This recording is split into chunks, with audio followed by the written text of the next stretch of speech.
پاکستان تحریک انصاف نے 5000 سیاسی قیدیوں کی لسٹ تیار کی ہے کہ ان کو رہا کیا جائے، اور اس میں سب سے پہلا نام عمران خان کا ہے۔ آج القادر ٹرسٹ کیس میں بھی عمران خان کو فیصلہ آنا تھا، لیکن کل حکام کی جانب سے بتا دیا گیا کہ ابھی فیصلہ نہیں آئے گا، عدالتی عملہ نے بتایا تھا آج اس میں تاریخ ہو جائے گی، اور یہ فیصلے کا مؤخر ہونا بھی بہت اہمیت رکھتا ہے، اور یہ بھی اس وجہ سے ضروری تھا کہ آپ ایک طرف سے سزائیں دلواتے ہیں، دوسری طرف سے آپ مذاکرات کی باتیں کرتے ہیں، تو یہ چیزیں بھی میں سمجھتا ہوں کہ ایک مثبت پیش رفت ہے، اور بہتر طریقے سے چیزوں کو آگے بڑھنا چاہیے اور معاملات بہتر انداز میں آگے جائیں۔ دوسری طرف یورپین یونین کی جانب سے جو 9 مئی مقدمات میں آرمی عدالتوں سے فیصلے آئے ہیں، میں آپ کو بارہا بتاتا ہوں کہ اب اس وقت جو بین الاقوامی دنیا بات کر رہی ہے وہ بنیادی انسانی حقوق کے حوالے سے 2 چیزوں کو آپ نے ہمیشہ یاد رکھنا ہے۔ ایک ہوتا ہے مداخلت، ایک ہوتا ہے بنیادی انسانی حقوق پر آواز اٹھانا۔ چونکہ ہم بین الاقوامی دنیا کے ساتھ جڑے ہوئے ہیں، ہم اقوام متحدہ کے ممبر ہیں، ہم ایک ذمہ دار اسٹیٹ ہیں اقوام متحدہ کی، اور ہم اقوام متحدہ کے قوانین کے، یورپین یونین کے قوانین کے پابند ہیں، چونکہ ہم نے کنونشنز کے اوپر دستخط کیے ہوئے ہیں۔ یہی جو یورپین یونین کی جانب سے سوالات اٹھائے گئے ہیں۔ یورپین یونین 9 مئی کے مقدمات میں شہریوں کے خلاف فوجی عدالتوں کے فیصلے پر تشویش کا اظہار کیا، مطلب پورا یورپ کھڑا ہو گیا اس معاملے کے اوپر۔ غیر ملکی خبر رساں ادارے کے مطابق 21 دسمبر کو یورپین ایکسٹرنل ایکشن سروس کی جانب سے جاری کردہ اعلامیہ میں کہا گیا کہ شہریوں کی سزاؤں کے یہ فیصلے پاکستان کی شہری اور سیاسی حقوق کے بین الاقوامی معاہدے ICCPR جو ہم نے بین الاقوامی معاہدہ کیا ہوا ہے سیاسی حقوق اور شہریوں کے حقوق کے حوالے سے، وہ معاہدہ ہے ICCPR، اس سے متصادم قرار دیا ہے یورپین یونین نے۔ یورپین یونین کہتی ہے کہ پاکستان ان ممالک میں سے ہے جنہوں نے ICCPR معاہدہ سائن کیا ہوا ہے، جس کے تحت جو شہریوں کی حقوق ہیں اور سیاسی حقوق ہیں ان کے پاکستان ذمہ دار ہے۔ ایسے میں آرمی عدالتوں سے جو فیصلے ہیں وہ اس سے متصادم ہیں، جسے پاکستان نے اپنی بین الاقوامی ذمہ داریوں کے تحت تسلیم کیا تھا لیکن عمل درآمد نہیں ہو رہا۔ یورپین یونین کا کہنا ہے کہ ICCPR کے آرٹیکل 14 کے تحت ہر فرد کو منصفانہ اور عوامی مقدمے کی سماعت کا حق حاصل ہے، جس میں آزاد، غیر جانبدار اور اہل شامل ہیں، ججز، جس میں غیر جانبدار بھی ہوں، آزاد بھی ہوں اور قابلیت بھی رکھتے ہوں۔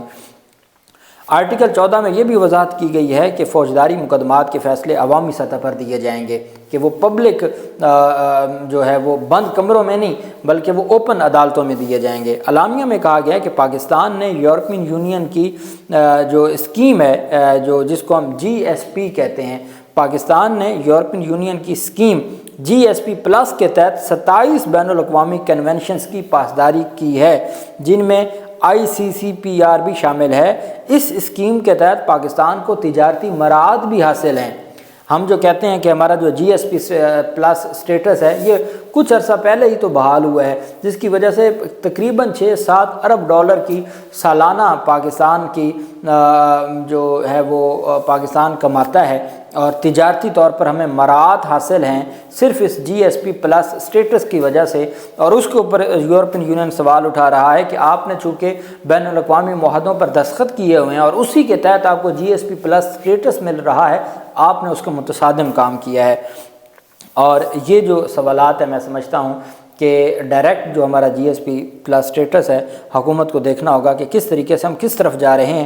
ایک طرف آپ کہتے ہیں جی بین الاقوامی آپ باہر سے سرمایہ کاری لے کے آئیں گے، کبھی آپ کہتے ہیں جی کہ پاکستان کو ہم ترقی کی راہوں پہ گامزن کر دیں گے، اور حالت یہ ہے کہ آپ کے GSP+ سٹیٹس کے اوپر بھی سوالات اٹھنے لگ گئے ہیں، چونکہ دنیا جو بنیادی انسانی حقوق کی خلاف ورزی ہے اس کے اوپر خاموش نہیں رہ سکتے، اور اس کو آپ مداخلت نہیں کہہ سکتے۔ یہ بطور ایک ذمہ دار ریاست کے ہمارے معاہدے ہیں دوسرے ممالک کے ساتھ، جو بنیادی انسانی حقوق کے حوالے سے، سیاسی حقوق کے حوالے سے، فریڈم آف ایکسپریشن کے حوالے سے، اور پھر ہم اس کے حوالے سے جواب دہ بھی ہیں۔ دوسرا، آج پاکستان تحریک انصاف کا جو استغاثہ ہے بیرسٹر گوہر علی خان، پاکستان تحریک انصاف بذریعہ بیرسٹر گوہر علی خان بنام شہباز شریف وغیرہ، اس میں محسن نقوی بھی ہے، خواجہ آصف بھی ہے، تاتارر وغیرہ، تو یہ پہلا 13 دسمبر کو، اس میں سب سے پہلے میں آپ کو بتا چکا ہوں کہ مستغیث کی سٹیٹمنٹ ہوتی ہے، گواہوں کی سٹیٹمنٹ ہوتی ہے، اور اس کے بعد پھر آگے باقی کارروائی چلتی ہے۔ استغاثہ میں سب سے جو اہم جو ایک موقع ہوتا ہے وہ ہوتا ہے کہ جب آپ نے اپنی جو سرسری شہادت ہے وہ دے دی ہے، جب آپ نے علمی شہادت ریکارڈ کروا دی ہے، اسٹیٹمنٹ ریکارڈ کروا دیا، تو اس کے بعد آپ کے آرگومنٹس کے بعد عدالت یہ ڈیسائیڈ کرتی ہے کہ جو الزام علیہان ہیں ان کو طلب کرنا ہے یا نہیں کرنا ہے۔ یہ سب سے اہم موقع ہوتا ہے اور یہ ابتدائی سٹیج ہے۔ پاکستان تحریک انصاف نے حکمت عملی یہ بنائی ہے کہ فی الحال جس طریقے سے عدالتی نظام چل رہا ہے، اگر ہم نے اس کو تیزی کے ساتھ آگے بڑھایا تو یہ یہاں سے خارج ہو جائے گا اور ان کو طلب نہیں کیا جائے گا۔ تو وہ اس انتظار میں ہیں کہ ہم اپنی استغاثہ کا جو ریمیڈی ہے ہم اس کو بچا کے رکھیں اور ہم اس کو جلد بازی میں خارج نہ کروائیں، چونکہ اس وقت ان کو پتہ ہے کہ یہ خارج ہو جائے گا۔ پہلے جو ہے وہ 26 نومبر کو یہ دائر ہوا اور 26 نومبر کا یہ وقوع ہے۔ 13 دسمبر کو اس کے اوپر ابتدائی سماعت ہوئی۔ آج 23 دسمبر کے لیے مقرر تھا۔ آج پاکستان تحریک انصاف کے وکلاء نے کہا جی کہ بیرسٹر گوہر علی خان آج اپنا بیان ریکارڈ نہیں کروا سکتے، عدالت نے 15 جنوری کے لیے ملتوی کر دیا ہے۔ وجہ یہ ہے کہ اگر آج بیرسٹر گوہر علی خان اپنا بیان ریکارڈ کروا دیتے، ابھی پاکستان تحریک انصاف ایویڈنس کلیکٹ کر رہی ہے۔ یہ استغاثہ ہے، استغاثہ میں ہمیشہ ایویڈنس خود دینی ہوتی ہے، تو ابھی ایویڈنس کلیکٹ کر رہی ہے۔ ابھی ایک زخمی کی کل ڈیتھ ہوئی ہے، اب اس کو امینڈ کیا جائے گا استغاثہ کو۔ ابھی بہت ساری اس میں ٹیکنیکلٹیز ہوتی ہیں۔ اگر آج وہ اپنا آج عدالت پیش ہوتے تو ان کو بیان ریکارڈ کروانا پڑتا، بیان ریکارڈ ہو جاتا تو عدالت نے آج ہی ڈیسائیڈ کر دینا تھا کہ آیا ان ملزمان کو ان الزام علیہان کو بطور ملزم طلب کرنا ہے یا نہیں کرنا۔ اگر عدالت کہتی کہ فی الحال نہیں طلب کرنا تو آپ کا استغاثہ یہیں بیٹھ جانا تھا، جو ثانیہ ماڈل ٹاؤن کیس کے ساتھ ہوا ہے۔ تو اس وجہ سے پاکستان تحریک انصاف کے وکلاء کی حکمت عملی ہے کہ ہم اپنی ایویڈنس کلیکٹ کر لیں، کچھ حالات کا انتظار کر لیں تاکہ ہم استغاثہ اس وقت آگے بڑھائیں جب یہ کارروائی آگے جا بھی سکے، کوئی کارروائی ہو بھی سکے، کوئی جو ایگریوڈ یا وکٹم فیملیز ہیں ان کو کوئی ریلیف بھی مل سکے۔ تو اس وجہ سے پاکستان تحریک انصاف کی یہ حکمت عملی ہے کہ ہم نے اس کو کچھ ٹائم کے لیے، چونکہ اب دائر ہو چکا ہے، اصل چیز تھی دائر ہونا، ود ان ٹائم انہوں نے دائر کر دی ہے۔ اب اس کے بعد جو ٹیکنیکل چیزیں ہیں، ایک تو کلیکشن آف ایویڈنس ہے اور بہتر حالات کا انتظار ہے تاکہ جب کچھ حالات بہتر ہوں تو تب جا کے اس میں اسٹیٹمنٹ کروائی جائے اور اس پر پھر الزام علیہان کو بطور ملزم طلب کیا جائے۔ یہ حکمت عملی ہے۔ میں نے دیکھا سوشل میڈیا کے اوپر یہ بات کی جا رہی تھی کہ وہ پیش نہیں ہوئے، ان کو پیش ہونا چاہیے تھا۔ تو میں یہ سمجھتا ہوں کہ کچھ چیزیں ایسی ہوتی ہیں جو بڑی ٹیکنیکل ہوتی ہیں اور ٹیکنیکل چیزوں کو ٹیکنیکل لوگ ہی سمجھ سکتے ہیں۔ تو فی الحال پیش ہو کے اس کو خارج کروانے کا کوئی مقصد نہیں ہے اور اس میں مزید ٹائم لینا بہتر تھا تاکہ مزید ایویڈنس بھی آ جائے اور کچھ حالات بھی بہتر ہو جائیں۔ اور جو ابھی میں نے آپ کو یورپین یونین کا بتایا ہے کہ وہ کہتے ہیں کہ غیر جانبدار آزاد قابلیت والی عدالتیں ہوں تو وہ پھر جا کے اس میں الزام علیہان کی طلبی ہوگی اور پھر یہ کارروائی آگے بڑھ سکتی ہے۔ اور ابھی جیسے پاکستان تحریک انصاف کہہ رہی ہے جوڈیشل کمیشن، تو اگر جوڈیشل کمیشن بن جائے اور وہ رپورٹ دے دے تو پاکستان تحریک انصاف اس کو بھی بطور ثبوت کے پیش کر سکتی ہے۔ تو بہت ساری چیزیں ہوتی ہیں جو ابھی کرنے والی ہیں۔ اصل کام تھا استغاثہ دائر کرنا، وہ دائر کر دیا ہے۔ اب اس کے بعد اس کو کیسے کانٹ چھانٹ کرنی ہے وہ ٹائم لگے گا۔ 1400 صفحات ہیں اور وہ بڑی ڈیٹیل سٹیٹمنٹ ہونی ہے، اس وجہ سے اس میں مزید ایویڈنس کو جو کلیکشن ہے وہ جاری ہے۔ 15 جنوری کے لیے سماعت ملتوی کر دیا، ویسے بھی چھٹیاں ہو جانی ہیں 8 تاریخ تک، تو اس وجہ سے 15 جنوری کو پھر آگے یہ کارروائی آگے بڑھے گی۔